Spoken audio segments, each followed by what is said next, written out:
pale Yesu atakaporudi. Amen. Kwa mtu wa Mungu, nikukaribishe kwenye madhabahu yetu hii ya Facebook. Mahali popote ulipo, ni wakati wako. Kama uko online, karibu. Nina jambo zuri la kuongea na wewe.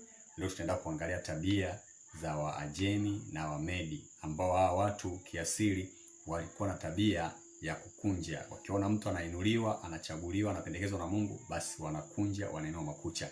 Amen. Leo tutaenda tuangalia katika kitabu cha Danieli 6 kuanzia ule mstari wa 7. Tutasoma hiyo vichache ambayo tunaweza kuisoma.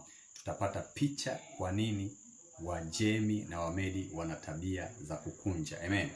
Ninaamini hata wewe mahali popote ulipo, kwenye ofisi yako kuna watu wa design hii. Kuna watu wenye tabia kama za Waajemi na Wamedi.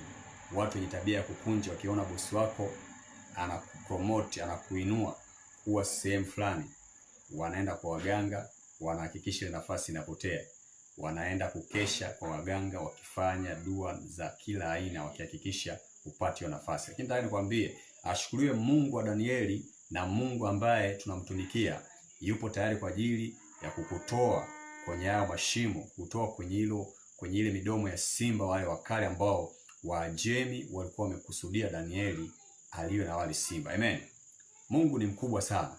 Haijalishi kwamba utamlinganisha Mungu kwa namna gani. Kuna watu naona wanamlinganisha Mungu na fedha walizonazo, wanajaribu kumlinganisha Mungu na magari walionayo, wanajaribu kumlinganisha Mungu kwa sababu ya utajiri walionao. Nataka nikwambie wewe, mtu wa Mungu, mahali popote ulipo, uwe ni maskini, uwe ni tajiri, Mungu ni mkubwa kwetu kuliko chochote, kwa sababu Mungu, pasipo Mungu tusingekuwa hai.